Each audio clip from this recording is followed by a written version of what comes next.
الحمدللہ رب العالمین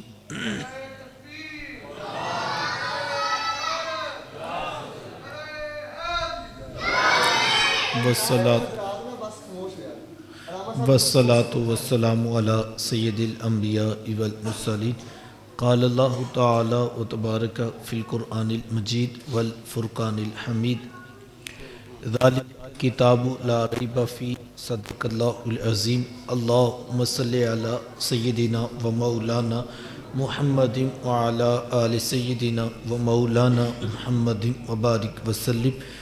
حمد و صلات کے بعد عزتوں کی مسند پر جلوہ فراز عالی مرتبت ذی وقار محترم محتشم علماء کرام اور واجب الاحترام ذوی الاحتشام برادران اسلام، السلام علیکم ورحمۃ اللہ وبرکاتہ۔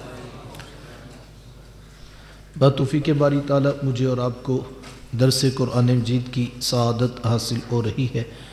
اللہ کی بارگاہ میں دعا گو ہوں کہ اللہ تعالیٰ میری اور آپ کی شرکت کا ایک ایک لمحہ قبول فرمائے اور قابل عمل باتوں پر توفیق عمل نصیب فرمائے۔ بیٹا اس کی نا ایکو آف کر دے، یہ آواز جو دو بار آ رہی ہے نا ٹکرا کر، ایک سادی آواز ہو جائے بس سمجھ آ جائے۔ اللہ آپ کو جزا عطا فرمائے۔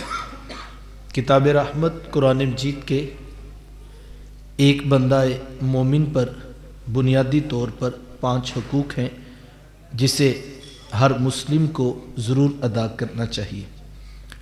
قرآن مجید کا پہلا حق یہ ہے کہ اس کو اللہ کی لاریب کتاب مانا جائے، اس کے لفظ لفظ اور اس کے حرف حرف کی صداقتوں کا مکمل یقین ہو کہ یہ رب کا کلام ہے اور اس میں شک نام کی کوئی گنجائش باقی نہیں رکھی گئی، اور یہ اعزاز صرف اور صرف کتاب رحمت قرآن مجید کو ہی حاصل ہے۔ بڑے سے بڑا مصنف بھی جب کوئی کتاب لکھتا ہے تو اس کے شروع میں یا اس کے آخر پر یہ بات لکھنے پر مجبور ہو جاتا ہے کہ اگر اس کتاب میں آپ کوئی غلطی پائیں تو جلد اطلاع کر دیں تاکہ آئندہ ایڈیشن میں اس کا ازالہ کیا جا سکے۔ یہ نقص آپ کو دنیا کی ہر کتاب میں دکھائی دے گا۔ یہ اعزاز صرف اور صرف کتاب رحمت قرآن مجید کو حاصل ہے کہ پہلا صفحہ کھولیے تو کتنا خوبصورت کلام ہے، ذالک الکتاب لا ریب فیہ۔ اے مخاطب، آگے کے احکامات بعد میں پڑھنا، پہلے صفحے پر یہ فیصلہ کر لے کہ تیرے ہاتھوں میں وہ کتاب ہے جس میں شک نام کی گنجائش بھی باقی نہیں، جس کا لفظ لفظ صداقتوں پر مشتمل، جس کا حرف حرف نور افزا ہے۔ سورج مغرب سے تو طلوع ہو سکتا ہے لیکن قرآن مجید کی بتائی ہوئی کوئی بات کبھی بھی غلط ثابت نہیں ہوگی، اور یہ اعزاز صرف کتاب رحمت قرآن مجید کو ہی حاصل ہے۔ دنیا پر اس وقت بتایا جاتا ہے کہ 5000 سال کی تاریخ کا ریکارڈ موجود ہے۔ 5000 سال، اس طویل تاریخ کے ریکارڈ کے اندر سینکڑوں نہیں، ہزاروں نہیں، لاکھوں کتابیں وجود میں آئیں، لیکن کسی کتاب کے مصنف کا کوئی یہ دعویٰ نہیں کہ میری کتاب حرف آخر ہے۔ اگر کسی نے یہ دعویٰ کرنا بھی چاہا، بیٹا یہ سادی سی ایک آواز چاہیے، بڑی خاموشی پہلے سے ہی ہے، پتہ نہیں یہ بولتے ہی تھوڑا شور سا کرتا ہے، مجھے تو صرف ایک سادی آواز چاہیے۔ تو یہ صرف اس کتاب کا دعویٰ ہے کہ لاکھوں کتابیں اس زمین پر موجود ہیں، جبکہ کوئی کتاب، بیٹا آواز کم کرنی سونے، یہ تو جتنی خاموشی ہے نا، آواز تو بالکل تھوڑی سی ہو تو ہمیں سمجھ آ جائے گی ساروں کو، یہ آواز زیادہ اس لیے یہ گونج رہا ہے طرح، تو جزاک اللہ۔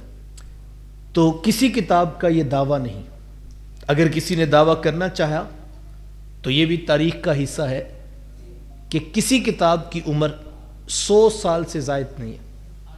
اگر کسی نے کوئی کتاب لکھ کے یہ دعویٰ کیا تو 100 سال کے اندر اندر لوگوں نے اس کتاب کا رد کر دیا. کوئی نہ کوئی نئی بات، کوئی نہ کوئی نئے اعتراض آ گیا جس نے بتایا کہ جناب آپ کو یہ غلطی لگی ہے. لیکن 14 صدیاں بیت گئی، آج بھی قرآن میدان میں کھڑا ہے. اگر شک نام کی کوئی چیز ہے تو نکال کے دکھاؤ. لیکن نہ کل آ سکا کوئی، نہ آج، نہ قیامت تک آ سکے گا. اور کثرت کے ساتھ اس وقت مستشرقین زمین کے اوپر موجود ہیں، یہود و نصارہ ہیں جو قرآن کی حقانیت کو جھٹلانے کے لیے ایڑی چوٹی کا زور لگا رہے ہیں. لیکن آج تک اس کتاب کے اندر سے کوئی ایک حرف کے برابر بھی کوئی چیز نہیں نکل سکی. تو اس کی وجہ کیا ہے؟ یہ اللہ کا کلام ہے. یہ کتاب رحمت قرآن مجید رب کی کتاب ہے. اور قرآن نے خود دعویٰ کیا کہ وَإِن كُنتُمْ فِي رَيْبٍ مِّمَّا نَزَّلْنَا عَلَىٰ عَبْدِنَا فَاتُوا بِسُورَةٍ مِّن مِّثْلِهِ. اگر اس میں شک نام کی کوئی چیز دیکھتے ہو تو اس جیسی ایک صورت ہی لے کر آ جاؤ. اور یہ بھی تقاضا نہیں ہے کہ سورۃ البقرہ جیسی 40 رکوعات پر مشتمل صورت لے کر آؤ. کہا نہیں، مختصر ترین صورت ہے سورۃ الکوثر. تم سورہ کوثر کے مقابلے کی کوئی چیز لا کر دکھاؤ. لیکن نہ وہ کل لا سکے، نہ آج، اور نہ قیامت تک. میرے امام فرمانے لگے تیرے سامنے یوں دبے لچے فصحا عرب کے بڑے بڑے، کوئی جانے کے منہ میں زبان نہیں بلکہ جسم میں جان نہیں. کسی میں ہمت نہیں کہ قرآن کا مقابلہ لا سکے. اور یہ اللہ کی کتاب ہے، اور یہ میرے اور آپ کے پاس میسر ہے.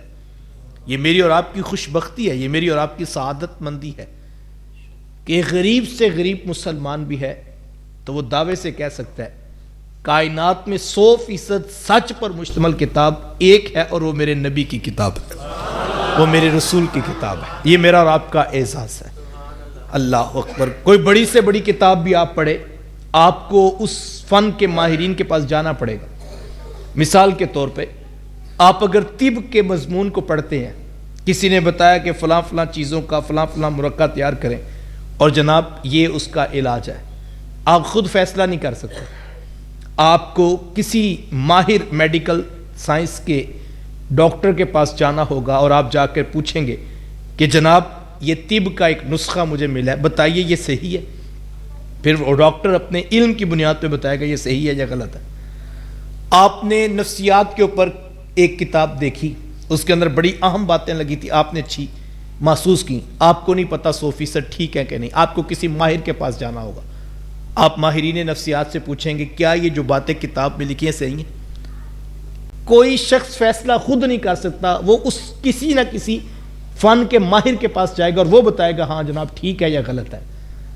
لیکن قرآن مجید ہے، اس کو کسی کے پاس نہیں جانا پڑے گا. قرآن خود کہتا ہے ہمارے جیسی کسی کے پاس ہے تو لا کر دکھو.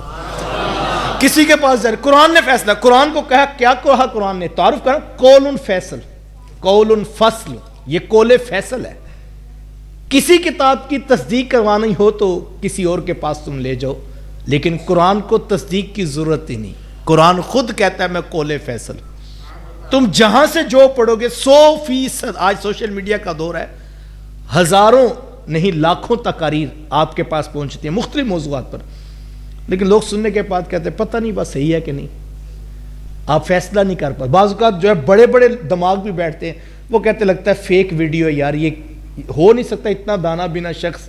مجھے بھی پچھلے دنوں کسی نے ویڈیو سینڈ کی تو مجھے ایک دم عجیب سا لگا، تو میں نے کسی دوست کو سینڈ کی. وہ کہتے ہیں نہیں مجھے بھی شک یہی پڑتا ہے یہ فیک ہے، یہ کٹنگ کر کے کسی نے بنایا، اتنا بڑا شخص اس طرح کی بات نہیں کر سکتا. یار ہر شے فیک ہو سکتی ہے، لیکن قرآن کے 30 پاروں کا حرف فیک نہیں ہو سکتا، حرف بھی فیک نہیں ہے، اور اس کی ذمہ داری خود قرآن نے لی ہے.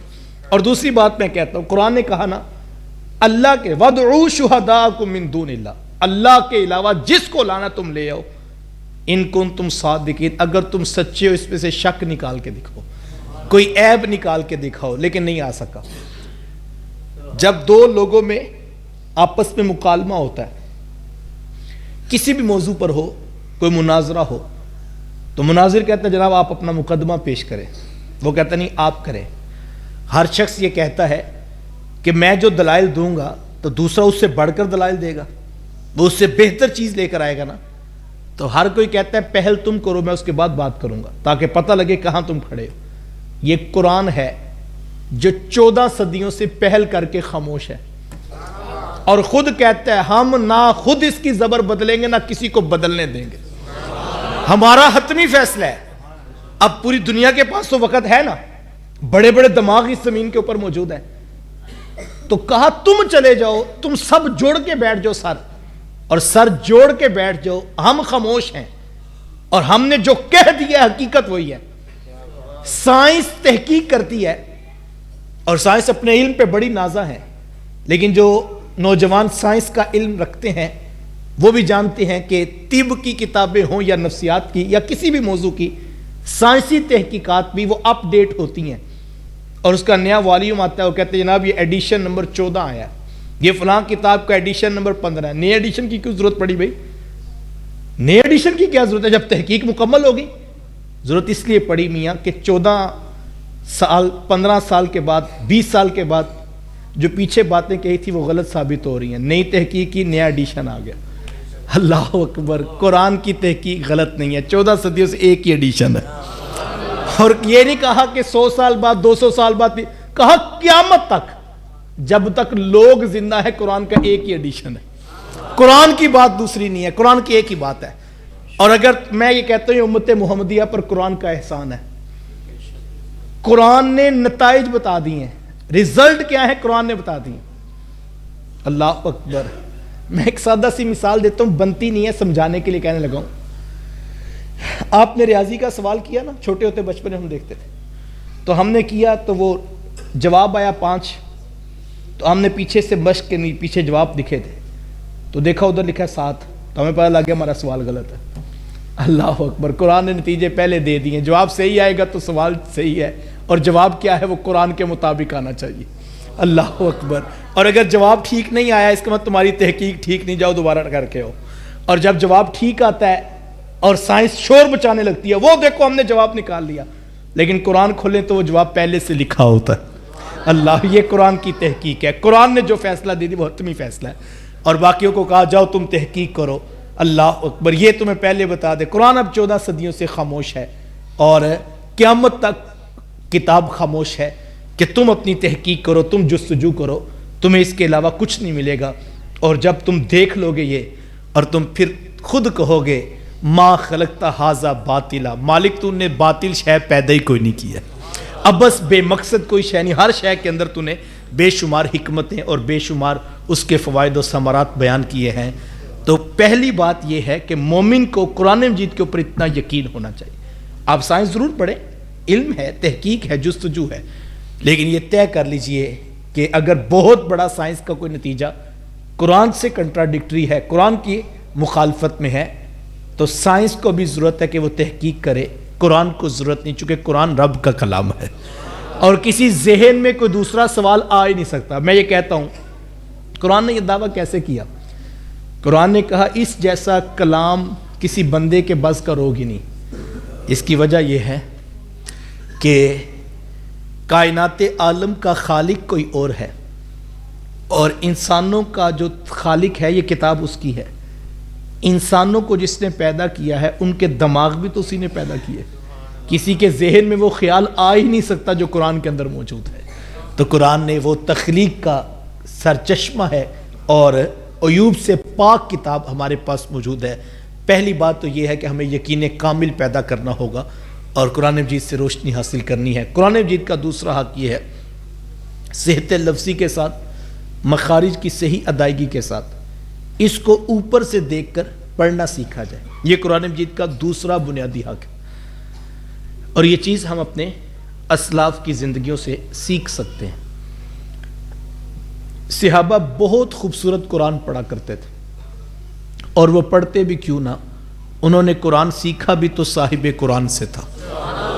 جتنا کامل استاد ہوتا ہے شاگرد بھی تو اتنے کامل ہوتے ہیں۔ کیا خیال ہے جن کے استاذی المکرم نبیوں کے بھی امام ہوں، محبوب خدا ہوں، اللہ ہو، استاذی المکرم وہ ہوں جن کے بارے رب خود فرمائے الرحمن علم القرآن، رحمان نے خود سونے محمد کو قرآن سکھایا ہے۔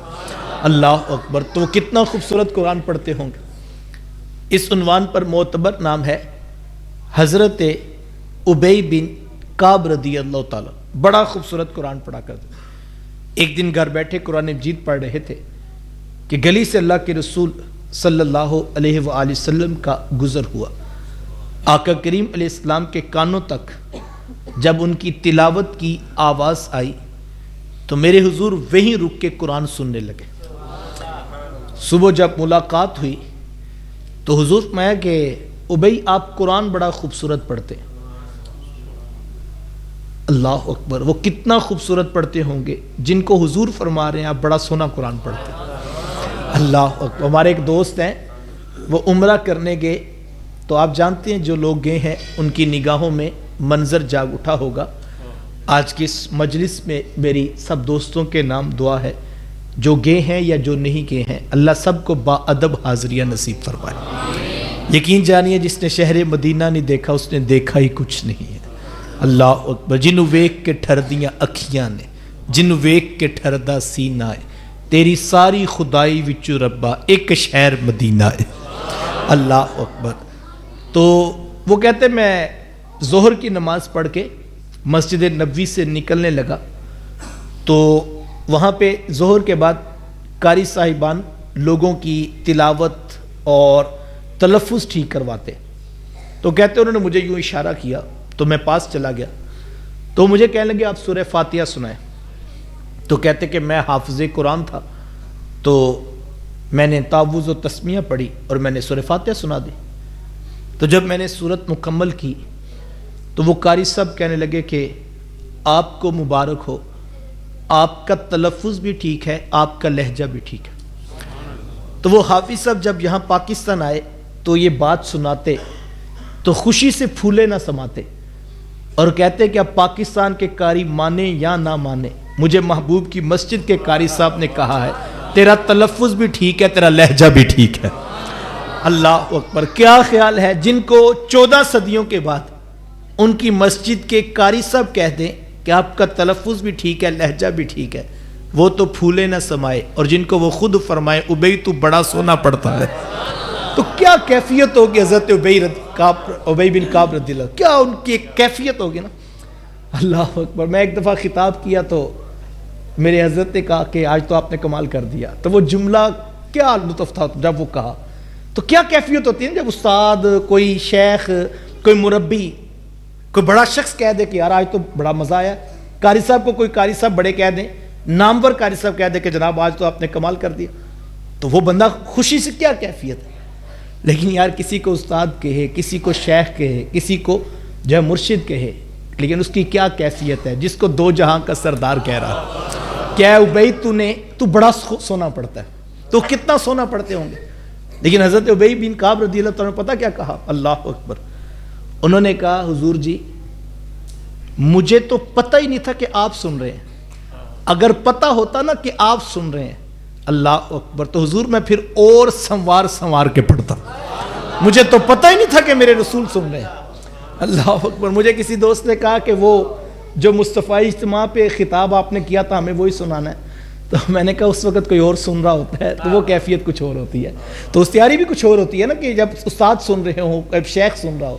تو حضرت ابی نے کہا کہ حضور اگر مجھے پتہ چل جاتا نا کہ آپ سن رہے ہیں، میں تو اپنی موج میں پڑھ رہا تھا، اگر پتہ ہوتا کہ حضور آپ سن رہے ہیں میں پھر اور خوبصورت کر کے پڑھتا، اور انداز سے پڑھتا. اللہ اکبر. تو پھر مجھے اور آپ کو چاہیے نا کہ پھر ہم اچھا قرآن مجید پڑھنے کا بندوبست ضرور کریں. بچپن میں کریں، لڑکپن میں کریں، جوانی میں کریں، بڑھاپے میں کریں.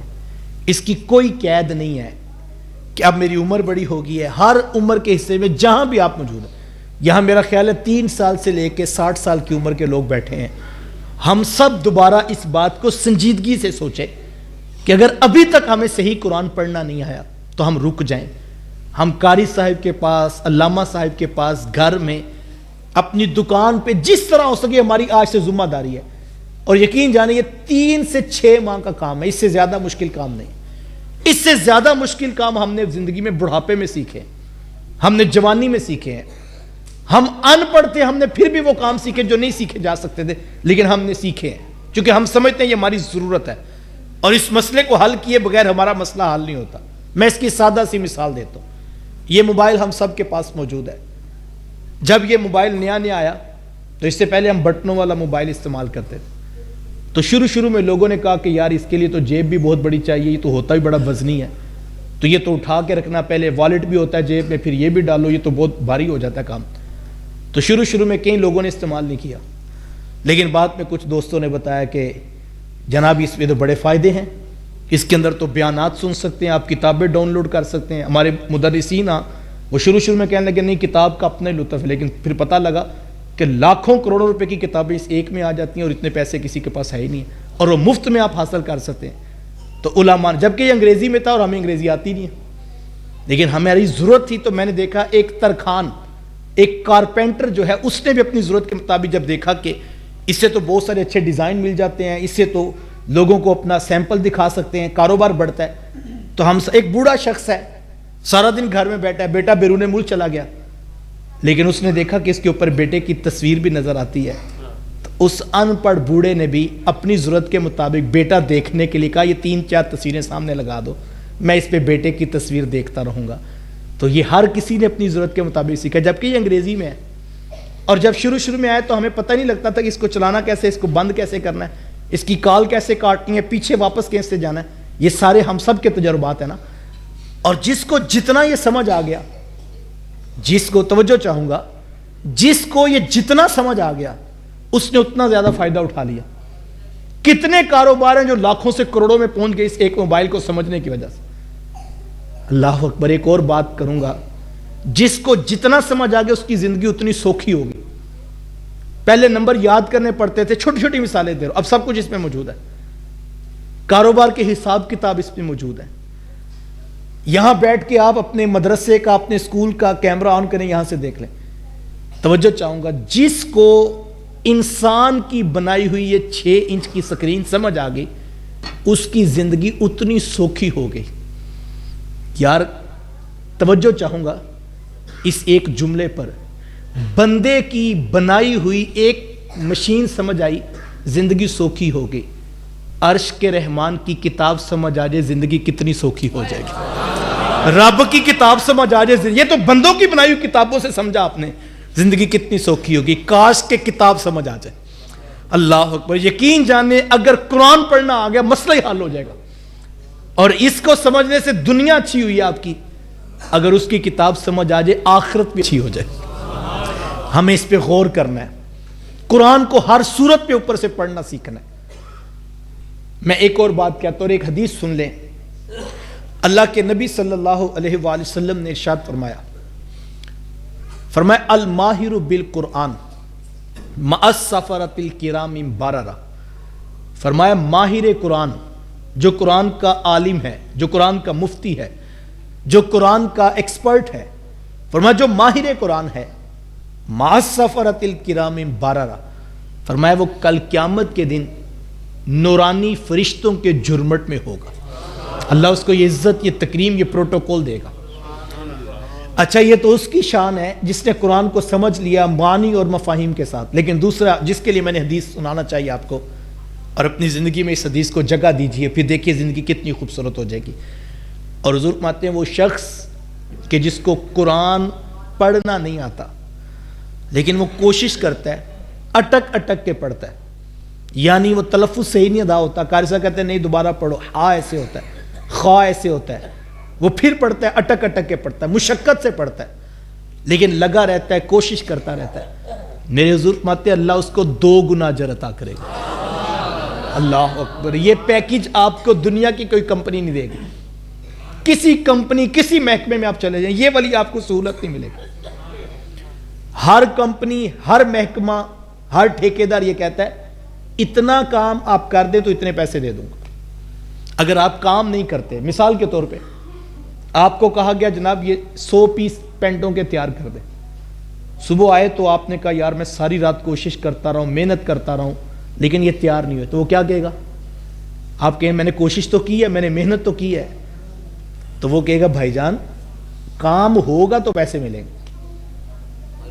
ہر کمپنی کہتی ہے نتیجہ لاؤ گے تو پھر تمہیں پیسے ملیں گے. ریزلٹ اورینٹڈ اپروچ اسے کہتے ہیں.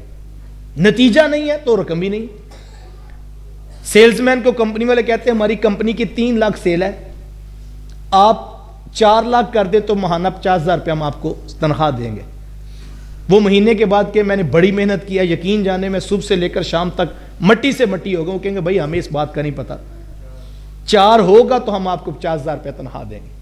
ہمارے مدرسے میں ایک قاری صاحب پڑھانے کے لیے آئے, تو انہوں نے مجھے کہا کہ عبداللہ بھائی میرا ایک اصول ہے کہ میں حافظ صاحب کو 10 قدم دور کھڑا کر کے وہاں سے اونچا سننے کا میرا سٹائل ہے, اور میں بٹھا کے بچوں سے نہیں سبق سنتا, میں کھڑا کر کے سبق سنتا ہوں بچوں کو, تو آپ مجھے اس کی اجازت دے دیں.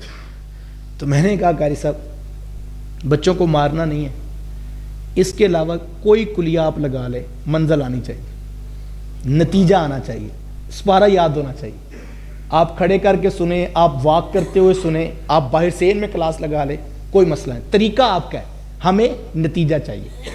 ہر کمپنی, ہر استاد بھی, بچہ اسکول گیا, استادوں نے کہا بھائی سبق لے کر آؤ, سبق نہیں آیا, اس نے کہا استاد جی یقین جانے میرا رات 3 بجے تک یاد کرتا ہوں. تو استاد کیا کہیں گے, بھائی تم 4 بجے تک کرتے, تم سو جاتے, مجھے سبق لاؤ گے تو میں رپورٹ میں لکھوں گا تمہیں آتا ہے. توجہ چاہوں گا, ہر کمپنی, ہر محکمہ, ہر ادارہ کہتا ہے نتیجہ لے کر آؤ. ایک وہ کائنات کا رب ہے, کہتا ہے نتیجہ نہیں, محنت اور کوشش لے کر آؤ. تم نے کوشش کی تھی, اللہ اکبر, وہ کائنات کا رب ہے اور کہتا ہے کوشش کرو گے, تمہیں پڑھنا نہیں آتا, اٹک اٹک کے پڑھ رہے ہو, میں محمد ضمانت دیتا ہوں اللہ تمہیں 2 گنا اجر عطا کرے. اٹک اٹک کے پڑھتے رہے, تم کوشش کرتے رہے. یہ قرآن کا, یہ رب کا, یہ رسول کا فتویٰ کہ اگر تم کوشش کر رہے ہو تمہاری کوشش قبول ہے.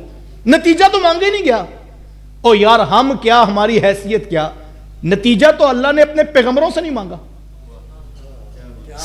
حضرت نوح علیہ السلام نے 950 سال تبلیغ کی ہے نا, 950 سال تبلیغ, نتیجہ کیا, 70-72 لوگ ایمان لائے, اپنا بیٹا بھی ایمان نہیں لایا. تو نوح علیہ السلام سے نتیجہ نہیں مانگا, کسی پیغمبر سے نہیں مانگا گیا. ہر نبی, ہر پیغمبر, ہر رسول کیا کہتے ہیں, آخری بات, وما علینا الا البلاغ, ہمارے ذمے تو صرف بات کو پہنچانا ہے. ہم نے اچھے طرح کوشش کی ہے, محنت کی ہے, تم تک بات پہنچائیے. اللہ اکبر. اور رب بھی یہی کہتا ہے, وَأَنَّ سَعْيَهُ سَوْفَ يُرَى, جب تم کل قیامت کے دن ہمارے پاس آؤ گے نا, ہم تمہیں تمہاری کوشش دکھا دیں گے. اللہ کوشش دکھائے گا تم نے کوشش کتنی کی تھی, نتیجہ تمہارے میرے بس میں نہیں ہے. اللہ اکبر. کوشش کتنی کی تھی یہ دکھا دی جائے گی. تم نے کاروبار کے لیے کوشش کی, کاروبار چمک گیا. تم نے دکان کے لیے کوشش کی, دکان چلنے لگی, تم 18 گھنٹے وہاں دیتے تھے. تم نے نوکری کے لیے کوشش کی, تمہاری نوکری لگ گئی, تمہاری کامیابی تمہارے سامنے ہے. یہ کیا بات ہوئی حضرت, میں نے کوشش تو بڑی کی ہے لیکن فجر کی نماز نہیں میں پڑھ سکا. اللہ اسی لیے کہتا ہے ہم تمہیں کل تمہاری کوشش دکھائیں گے. پیپر والے دن تو چھٹی, پیپر والے دن تو آنکھ نہیں لگی تھی, منڈی جانا تو اس وقت تو آنکھ نہیں لگی, کوشش ہی ہے نا. اللہ یہ فرماتا ہے کل ہم تم جب آؤ گے تمہیں تمہاری کوشش دکھائیں گے, جتنی کوشش ہوگی اتنا اجر ملے گا. تو ہم سے تقاضا یہ ہے کہ ہم نے کوشش کرنی ہے. آپ اتنے لوگ سرے شام سے بیٹھے ہیں, اب 9:30 ہو رہے ہیں, میں آپ سب کو دعوت دیتا ہوں ایک بار زندگی میں دوبارہ نئے جذبے کے ساتھ کوشش کریں. ہم نے قرآن سیکھنا ہے, معنی, مطالب, مفاہیم کے ساتھ سیکھنا شروع کریں. اللہ اکبر. تیسرا حق یہ ہے کہ اس کا ترجمہ سیکھا جائے, قرآن کہتا کیا ہے. اور یہ اتنی بنیادی ضرورت ہے کہ اللہ تعالیٰ نے اس کے لیے 1.25 لاکھ کے قریب انبیاء اور رسول بھیجے جو لوگوں کو اللہ کی کتاب, اللہ کی تعلیمات سکھاتے تھے. اللہ نے خود اپنے محبوب سے فرمایا یعلمہم الکتاب, محبوب آپ ان کو کتاب سکھا دیجئے. کن کو کتاب سکھا دیجئے؟ جو پہلے سے عربی النسل ہیں, عربی زبان جانتے تھے, معنی جانتے تھے, مطلب جانتے تھے, مفہوم جانتے تھے. ہمیں تو محتاجی, ہمیں زبر زیر کے ساتھ پڑھنا پڑا, اور اعراب لگے تو پھر سمجھ میں آتا ہے, اگر اعراب نہ لگے تو ہم اوپر سے دیکھ کے بھی نہیں پڑھ سکتے. اور یہ حجاج بن یوسف نے بعد میں اعراب لگوائے ہیں. اللہ کے نبی صلی اللہ علیہ وسلم کے سینہ نور پہ جو قرآن نازل ہوا اس پہ اعراب نہیں تھے.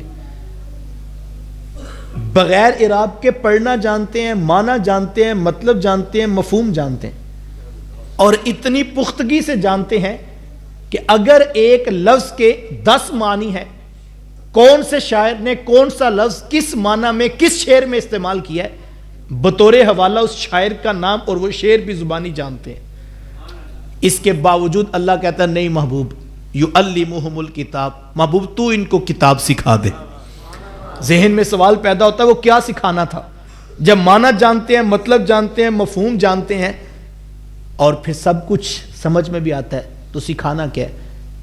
کہا محبوب یہ سب کچھ جانتے ہوں گے لیکن یہ تیرے رب کی مرضی نہیں جانتے. محبوب وہ تو جانتا ہے، تو ان کو وہ رب کا مفہوم اور معنی اور مطلب سکھا دے. یعلمہم الکتاب، پیغمبر علیہ السلام کو بھیجا کہ تم ان کو کتاب سکھا دو. تو مجھے اور آپ کو بھی وہ شخص تلاش کرنا ہے جس کے پاس بیٹھ کے ہم قرآن سیکھ سکیں. میں کسی جگہ پہ اسی عنوان سے گفتگو کی تو ایک صاحب نے میرا بازو پکڑ لیا اور کہنے لگے ہم نے تو اتنی عرصہ ہو گیا ہے، ہمیں تو آج تک وہ بندہ ہی نہیں ملا جس سے ہم بیٹھ کے قرآن سیکھ سکیں. تو میں نے کہا لاہور تک آپ کو ہارٹ اسپیشلسٹ مل جاتا ہے، شوگر کا اسپیشلسٹ مل جاتا ہے، پورے پنجاب میں ہم گھومتے ہیں تو ہمیں اچھا کپڑا مل جاتا ہے. جناب کیا کیا ہے جو ہم تلاش کر لیتے ہیں. قرآن کی باری ہم بڑے سادہ بن گئے، ہمیں قرآن پڑھانے والے نہیں ملتا. یہ ہماری ضرورت ہوگی نا تو پھر سب کچھ ہمیں سمجھ آئے گا. میں نے کہا یہ انگلش میں ہے، انگریزی کی زبان میں ہے، لیکن جب ہمیں پتہ لگا اس سے ہماری دکان اچھی چلتی، حساب کتاب اس میں ہم نے سیکھ لیا نا اس کو، تو جب ہماری تڑپ پیدا ہوگی تو ہم قرآن سیکھنے کے لیے بھی کوئی شخص تلاش کر لیں گے. اور اگر ہماری طلب سچی نہ ہوئی تو یاد رکھیے کہ کل یہ عذر نہیں قبول کیا جائے گا کہ مجھے سمجھ نہیں آیا تھا. مجھے اور آپ سے کل یہ پوچھا جانا ہے تجھے زندگی خوبصورت دی تھی اور تیرے دماغ میں کئی طرح کی جو صلاحیتیں اور کئی طاقتیں رکھی تھی، تو دنیا کے سارے کام سیکھ کے آیا لیکن تو اپنے رب کا کتاب کا پیغام ہی نہ سیکھ سکا. تم نے زندگی میں کبھی غور ہی نہ کیا کہ 30 پارے رب نے میرے لیے نازل کیے. اور یقین جانیے جنہوں نے کتاب سیکھ لی، جن کو اس کا معنی مطلب مفہوم سمجھ آ گیا، ان کی زندگیوں کے رخ بدل گئے. اللہ اکبر. انہوں نے پھر زندگی کو کسی اور طرح سے دیکھا. جن کو سمجھ آ گیا، قرآن پڑھ لیا جنہوں نے، ان کو پتہ لگا متاع الغرور، یہ دنیا ساری دھوکے کا سامان ہے. ان کو سمجھ آ گیا یہ دنیا دھوکا ہے. اور جن کو سمجھ آیا، اللہ اکبر، بلال کو کوڑے پڑ رہے ہیں، بلال پھر بھی کلمہ نہیں چھوڑ رہے. قرآن سمجھ آیا تھا نا، قرآن نے یہ دنیا کی حقیقت سمجھا دی، دنیا ہے کیا. اللہ، جن کو سمجھ آ جاتی ہے ان کا فلسفہ بدل جاتا ہے. شیخ سعدی نے لکھا ہے کہ شیخ سعدی شیرازی فرماتے ہیں میں جنگل سے گزر رہا تھا کہ میں نے ایک زخمی شخص کو اللہ کا شکر ادا کرتے ہوئے دیکھا کہ چیتا آیا اور اس نے ٹانگ پھاڑ دی، اور زخمی حالت پہ میں نے شخص کو دیکھا جو کراہنے کی بجائے اللہ کا شکر ادا کر رہا تھا. تو سعدی فرماتے مجھے بڑی حیرت ہوئی کہ زخمی شخص ہے، چیتے نے اس کی کیا حالت کر دی چیر پھاڑ کے، اور یہ پھر بھی اللہ کا شکر ادا کر رہا ہے. تو میری سمجھ میں وہ شخص نہ آیا تو مجھ سے رہا بھی نہ گیا. تو میں نے آگے بڑھ کے پوچھا کہ صاحب یہ تو رونے چیخنے کا مقام ہے اور تو ہے کہ اللہ کا شکر ادا کر رہا ہے. تو اتنی بڑی مصیبت میں گرفتار ہے، تیری ٹانگ سے خون بہ رہا ہے. تو جو سعدی کہتے ہیں اس نے مجھے جواب دیا، وہ بڑا خوبصورت تھا. اور جن کو قرآن سمجھ آ جاتا ہے ان کی زندگیوں میں یہ جواب بن جاتے ہیں. تو اس نے کہا سعدی اس میں کوئی شک نہیں کہ بہت بڑی مصیبت ہے، اس جنگل کے اندر پڑا ہوں اور یہاں پر کوئی طبیب کوئی دوا بھی نہیں ہے اور چیتے نے میری ٹانگ بھی پھاڑ دی ہے، لیکن میں شکر اس بات پہ کر رہا ہوں کہ مصیبت میں پڑا ہوں، گناہ میں تو نہیں پڑا ہوا. مصیبت آئی ہے تو مصیبت اللہ دور کر دے گا. گناہ میں تو نہیں ہوں، نافرمانی میں تو نہیں ہوں. مصیبت پڑی ہے، معصیت تو نہیں پڑی ہوئی، میری زندگی گناہ میں تو نہیں گزری، کو مصیبت ہی ہے نا، ٹال جائے گی. مصیبت بھیجنے والے نے میرے لیے مصیبت کا امتحان بھیجا ہے تو میں کوشش کروں گا میں سرخرو ہو جاؤں، لیکن اللہ کا شکر اس بات پہ کر رہا ہوں سعدی مصیبت پڑی ہے، گناہ تو نہیں پڑا ہوا. اللہ اکبر. کتنے لوگ ہیں جو اس طرح سوچتے ہوں. میں نے اور آپ نے کبھی دیکھا اس پہ؟ ہمیں تو یہی ٹینشن ہے کہ سردی آ گئی تو ہیٹر نہیں، گرمی آ گئی تو اے سی نہیں. ہم نے کبھی دیکھا اور مصیبت پڑی تو ہم رونے لگے، چیخنے لگے اور ہم جو ہے بابوں کے پاس بھاگنے لگے. ہم نے کبھی دیکھا ہی نہیں کہ مصیبت آئی ہے گناہ سے بچا ہوں، یہ تھوڑا کرم تو نہیں ہے. جن کو سمجھ آیا قرآن ان کا انداز بدل گیا. جن کو قرآن سمجھ آتا ہے، قرآن روح میں اتر جاتا ہے، مصیبتوں کے پہاڑ بھی اتر جائیں وہ مسکرا کے کہتے ہیں جے کر سونا میرے دکھ وچ راضی، میں سکھ نو چلے ڈاواں. جن کو زندگی کی حقیقت سمجھ آ گئی ان کو پتہ لگ گیا کہ مقصود تو جنت ہے، اور اگر مصیبت پر صبر کرنے سے جنت ملتی ہے تو ہم مصیبت کو اختیار کر لیں گے، قبول کر لیں گے، اور اگر نعمتیں ملی ان کو تو انہوں نے شکر کیا اور وہ جنت کے مستحق ہو گئے۔ ہر شخص امتحان میں ہے، قرآن یہ اس کو سکھا دیتا ہے کہ اگر تجھے راحت ملے، تجھے تکلیف آئے، تجھے مصیبت آئے، تجھے جو بھی حالات آئے، تیری نظر جنت پہ ہونی چاہیے۔ ہم یارف والا آ جا رہے تھے تو روڈ مختلف طرح کا تھا، کہیں پر گاڑی جو ہے دوڑنے لگتی اور کہیں پہ جو ہے وہ ٹوٹی ہوئی سڑک آتی تو ہم رک جاتے اور آہستہ کر لیتے، دونوں طرح کا رستہ تھا، لیکن ہماری منزل پہ نظر تھی۔ اللہ اکبر، یہ تو کوئی بات نہ ہوئی، اگر راحت بھرا سفر ہوتا تو ہم کہتے بہت اچھا، اور اگر تکلیف دے ہوتا تو ہم رستہ موڑ لیتے، تو منزل پہ تو نہ پہنچتے۔ اگر آیا رستہ اچھا تو ہم نے شکر ادا کیا اور گاڑی کو تیز کر لیا، اور اگر تکلیف والا آیا تو ہم نے صبر کیا اور پھر بھی چلتے رہے، تو منزل پر تو بھی انسان پہنچتا ہے۔ یہ زندگی بھی اسی طرح ہی ہے، کبھی خوشیاں، کبھی راحتیں، کبھی نعمتیں، اور کبھی تکلیفیں، مصیبتیں، پریشانیاں۔ زندگی اسی سے مزین ہے، زندگی نام ہی تکلیفوں اور مصیبتوں اور پریشانیوں میں رہنے کا ہے، اور جس کو یہ فلسفہ قرآن کا سمجھ آ گیا وہ سکون میں چلا گیا، اب اس کی نظر جنت پہ ہے۔ اللہ اکبر، اور صحابہ کی یہی زندگیاں تھیں، راحتیں بھی تھی، خوشیاں بھی تھی، مصیبتیں بھی تھی، پریشانیاں بھی تھی، لیکن نظر جنت پہ تھی۔ حضرت نبی رحمت صلی اللہ علیہ وسلم کے پاس حضرت عمر آئے نا، تو بان کی چارپائی کے سرخ نشانات حضور کی مبارک کمر پہ دیکھے، تو دیکھا تو آنکھوں میں آنسو آ گئے۔ تو حضور، میں عمر کیا ہوا؟ عرض کی حضور، کیسر و کسرا کے بادشاہ مخملی بستروں پہ آرام کریں، اور آپ کی یہ حالت کہ آپ کے پاس ایک نرم بستر بھی میسر نہیں، اور یہ چارپائی کی بان کے نشانات آپ کے مبارک بدن پہ ہیں۔ تو حضور دو لفظی جواب دیا، فرمایا اے عمر، کیا تو پسند نہیں کرتا ان کو اللہ دنیا میں عطا کرے اور ہمیں آخرت میں عطا کر دے؟ یہ تو قرآن کے دائی ہیں، انہوں نے تو لوگوں کو قرآن دیا ہے، جن کو سمجھ آیا صاحب ان کا اس زندگی کے بارے فلسفہ بدل گیا کہ ہم یہاں ساری زندگی رہنا ہی نہیں۔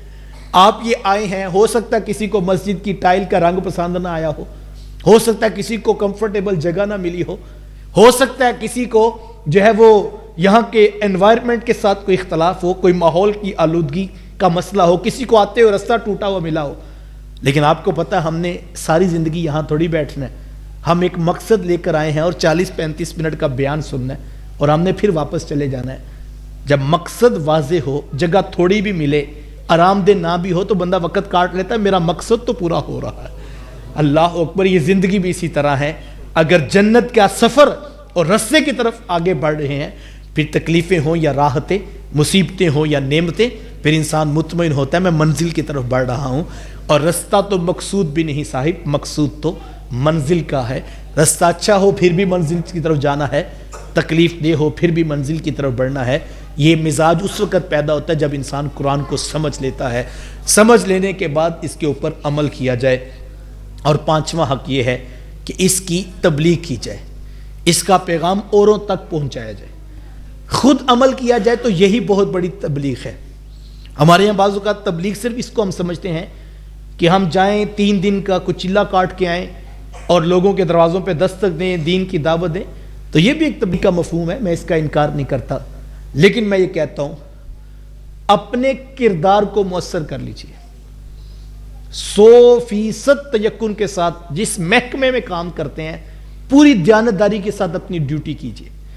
کسی فیکٹری میں ملازمت کرتے ہیں، 100% دیانتداری کے ساتھ کام کیجئے۔ میں اکثر اپنے دوستوں کو، ورکرز کو، ذمہ داران کو کہتا ہوں اپنے کردار کو فعال بنا لو، جہاں کام کرتے ہو 100% دیانتداری کے ساتھ کام کرو، تمہارا کردار ہی پورے محکمے کے لیے تبلیغ بن جائے گا، تمہاری شخصیت، تمہارا وجود اتنا بابرکت ہو جائے گا، لوگ تم سے ہدایت حاصل کرنا شروع کر دیں گے۔ اس کی سادہ سی میں مثال دے دیتا ہوں آپ کو، وہ مجھے ہلکا پھلکا تھوڑا سا شوگر کا مرض ہے، تو جہاں کہیں بیٹھتے، آج بلکہ ہم جمعے کے بعد بیٹھے تھے تو ایک دوست مجھے ملے تو وہ کہنے لگے مجھے 20 سال ہو گئے شوگر ہے، اور جب مجھے پتہ لگا تھا میری شوگر ہے، جتنی مقدار پہلے دن تھی 20 سالوں کے بعد بھی اتنی ہے، اس سے آگے نہیں بڑھی۔ میں نے کہا وہ کیسے؟ اب مجھے پتہ لگ گیا یار یہ بندہ 20 سال سے فٹ ہے، اور میرے لیے میں سمجھتا 40-42 سال کے، وہ 50-52 سال کے تھے، تو بڑے فٹ تھے ماشاءاللہ صحت کے والے سے۔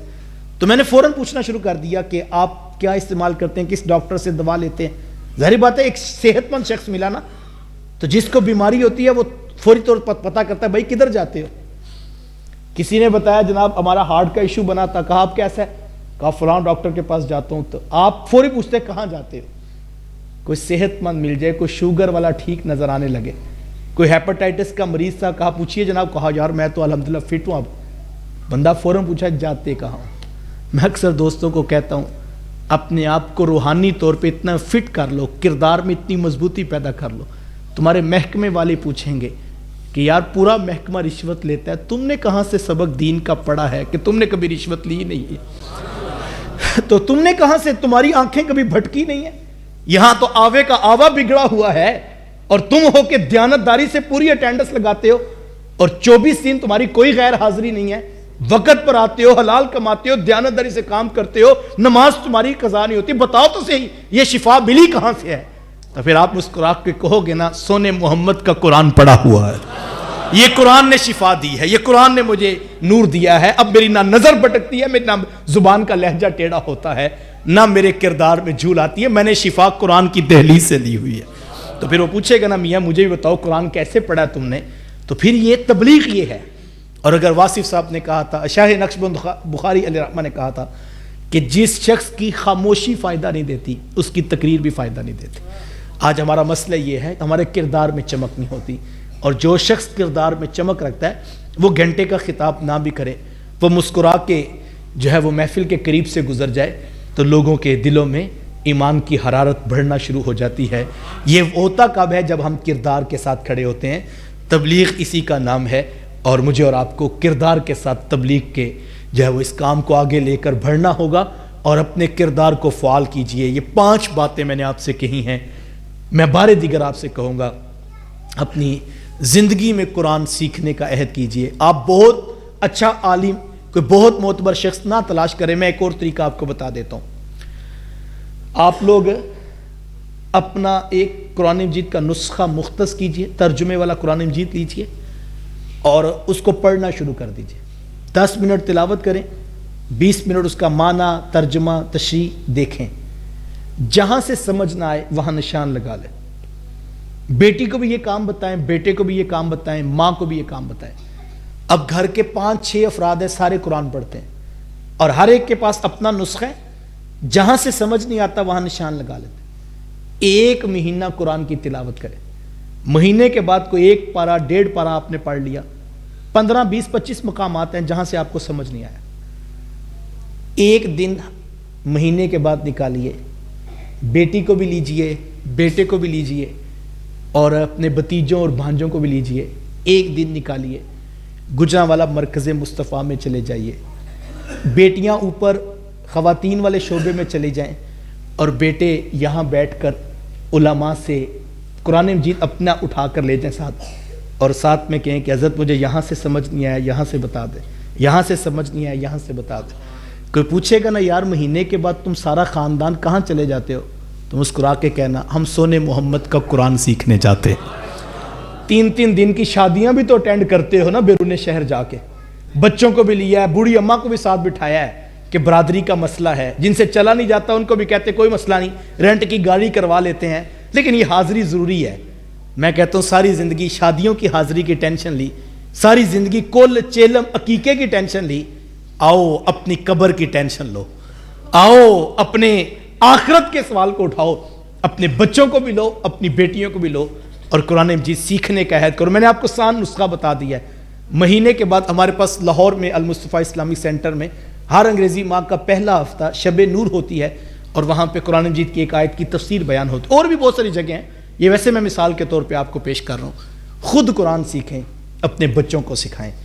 یہ جو آئے دن سوشل میڈیا پہ ایک نیا کلپ آتا ہے اور ہم سوچ میں پڑ جاتے ہیں پتہ نہیں یہ ٹھیک بھی کہہ رہا ہے کہ نہیں. وجہ یہ ہے صاحب, دیکھو جس نے صحیح ڈاکٹر طبیب سے مشورہ کر لیا, اب اس کو آپ ہزاروں نسخے بتائیں کہ شوگر اس سے بھی ٹھیک ہوتی ہے, وہ کہتا ہے نہیں میاں میں الحمدللہ فٹ ہوں. میں کہتا ہوں یہ کلپ کبھی بھی مسئلہ حل نہیں ہوگا. ایک قرآن کو تسلی سے پڑھ لو, پھر کوئی تمہیں دعوت بھی دے گا, تم کہو گے میاں ضرورت نہیں, میں نے سونے محمد کا قرآن خود ہاتھوں میں پکڑ کے پکڑا ہوا ہے, میں نے ہاتھ میں پکڑ کے قرآن پڑھا ہے. اور اولاد بھی ناز کرے گی کہ باپ کوئی ایکڑ تو نہیں چھوڑ کے گیا, کوئی قلعے کوئی مربع تو نہیں ہمارے نام کروا کے گیا, لیکن اللہ باپ کی قبر پہ کروڑوں رحمتیں فرمائے کہ ہمارے باپ نے ہمیں قرآن سکھا دیا تھا۔ آج ہماری دنیا بھی بہتر ہے اور آخرت بھی کل چاہیے اللہ نے چاہی تو بہتر ہوگی، تو وہ قرآن کے ساتھ ہوگی۔ خود کو قرآن سے جوڑیے، زندگی میں ایک مرتبہ ترجمے سے قرآن ضرور پڑھیے، اور پھر دیکھیے گا کہ قرآن جس طرح ماں بچے کو چلنا سکھاتی ہے، یقین جانے قرآن اس طرح محبت سے تمہیں زندگی گزارنا سکھائے گا، اور پھر تم دیکھنا زندگی کتنی سوکھی ہو جائے گی، زندگی کتنی آسان ہو جائے گی، سکون قلب حاصل ہوگا اور اخروی زندگی کا سفر آسان ہوگا۔ اللہ مجھے آپ کو توفیقات عمل نصیب فرمائے۔ وآخر دعوایا ان الحمدللہ رب العالمین۔ آمین۔ مجھے آگے پہنچنا ہے، آپ جا رہے تھے۔ آمین۔ اللہم صلی علی سیدنا و مولانا محمد مبارک وسلم۔ میرے مالک اٹھے ہاتھ پھیلی جولیاں رحمتوں سے بھر دے۔ یا اللہ مقدر کی خزائیں دور فرما، بخت کی بہار نصیب فرما۔ یا اللہ اس مسجد کو جتنی خوبصورتی کے ساتھ تعمیر کیا گیا، اس کے اوپر خرچ کیا گیا ایک ایک روپیہ اپنی بارگاہ میں قبول فرمانا، اس کو آبادی کا نور نصیب فرمانا، اس کو ہمیشہ قرآن اور حدیث والی مسجد بنانا۔ پہلی اینٹ سے لے کر جتنے لوگ اس کار خیر میں جس طرح سے شریک سفر ہیں، سب کو جزائے جزیل عطا فرمانا۔ یا اللہ عمل کی توفیقات عطا فرما۔ ہمارے حاجی صاحب بیمار ہیں، یا اللہ ان کو شفا عطا فرما۔ اس کے علاوہ اس خاندان کے، برادری کے، اس محلے کے، مسجد کے متعلقین میں جتنے لوگ بیمار ہیں سب کو شفائیں عطا فرما۔ بالخصوص ہمارے فلسطینی بھائیوں کی تو مدد فرما۔ آسمان کے نیچے زمین کے اوپر تیرے علاوہ ان کا کوئی سہارا نہیں، یا اللہ تو ان کو جلد آزادی کی دولت نصیب فرمانا۔ صلی اللہ تعالی علی حبیبہ محمد وآلہ